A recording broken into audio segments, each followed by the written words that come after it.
changing the scenery a little bit to try to catch some of this natural lighting, but I don't know about this dark part on my face. Anyway, I went out last night, and maybe you can hear it in my voice. I had an ass ton of whiskey. That's a scientific measurement. But I went out to go hang out with a friend of mine, and we're talking about doing this podcast. More information on that later. And then two of my friends also showed up at the bar, and then talking a lot with the bartender, drinking. I wasn't drinking a lot of drinks, actually. I only had one drink. I had one Guinness for the first hour or something. He asked me if I wanted another drink, and I said, no, I'm okay for now, because I was trying to be back in my apartment before like 1 latest, even though it was Saturday night. So I'm going at a good pace. And then another friend named Yunpe shows up. So a lot of people are there, a lot of cool people, and then we're having a lot of fun. I'm asked by the bartender if I want another drink, and then he asked me if I want a wild turkey, because I'm always getting whiskey because I don't want to get a hangover, which I don't have, even though I drank a lot last night. So it works for me anyway. So I ask him for a single, and then he pours me 3 fingers like he always does. And, well, I mean, I just put it away because it's not like I didn't want it. I'm not an alcoholic. The night progresses, Brandon leaves, the one that invited me to do his podcast. And then one of the customers that's talking to another friend gathers his things, and he says that he's going to sit next to me.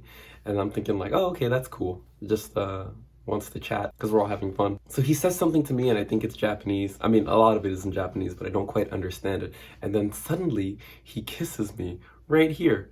And I was really taken aback. And then I realized that what he was saying was, I think he was saying I'm bi, and he was saying that he was interested in me, but I was just trying to tell him, I like girls. I didn't know what to say. And I probably would have reacted the same way in English too. Man, my neck hurts. I think I slept incorrectly. There's this small mattress that I saw at the mall for roughly $100, and I wanted to get it, but I have no idea how I would be able to carry it. I mean, I guess I could drag it all the way back, but it doesn't sound ideal. But even a $100 mattress would be better than this $30 comforter that I put on this crappy futon that I have. Anyway, that was just a quick story of what happened last night, but it's actually been a super frustrating week for me. I don't really want to spend a whole video complaining or anything like that. It's just something about people's overreaction to the new coronavirus. So public schools in Japan have closed. I think they closed 3 weeks early for spring break. The school where I work, it's not a public school. So we're still open, and I still get paid. In the event that the school does close down, then I do still get 60% of my salary, which is way better than nothing. Even though a majority of my classes are still open, there are still people that are calling to cancel because they want to remain safe,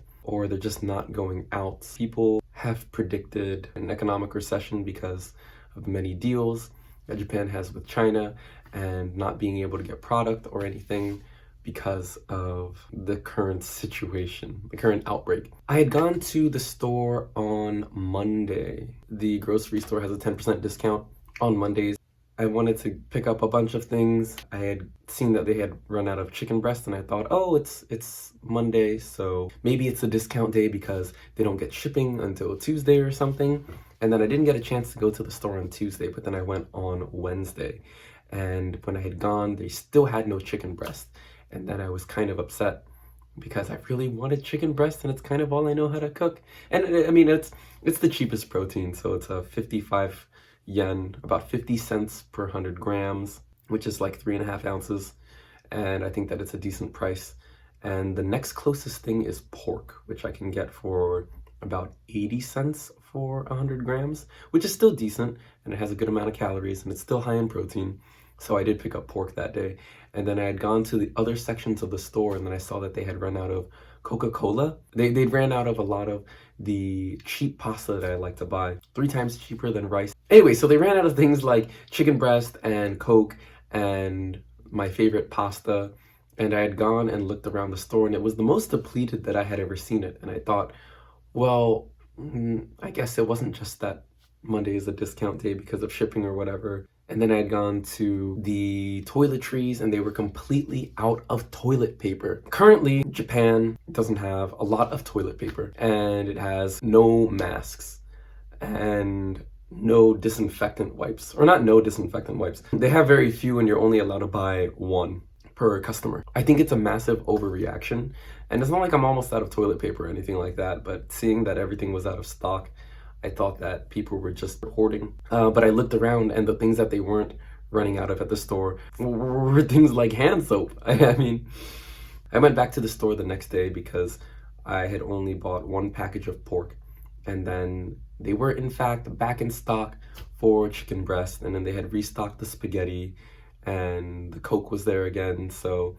my initial impression was that people were buying these things because they were stockpiling food. That ended up not being the case, but they were still out of toilet paper, both in the drugstore and the supermarket. I'd actually found out from one of my students that there was this oil crisis in the early 70s where the Middle East had cut off Japan's oil supply, and then people believed that toilet paper was made from oil, so then they bought a bunch of toilet paper, and then they ran out of toilet paper. And then he said it's a very Japanese thing to have run out of toilet paper in a time of crisis, because maybe somebody on the internet might say, oh no, this outbreak is really bad and we're gonna run out of toilet paper, so everybody should buy some. And then even though half the people know that toilet paper is made in Japan, unlike the masks that are made in China, then maybe because they know that half of the other people that are kind of stupid might buy the toilet paper anyway, then they try to get their toilet paper or whatever. Anyway, that's something that's actually staying out of stock, but I can still get my hands on hand soap and dish soap and laundry detergent. Things being out of stock isn't really that big of an issue for me. What's actually upset me though was more work related. So the elementary school classes were canceled, and I'm fine with that because most of the adult classes are still in session. But every month or so we have these fun meetings, and it's really cool because I get to see my friends, my friend Jill that I met in initial training, and we always get to go to this cool city, and it's the biggest city in the area.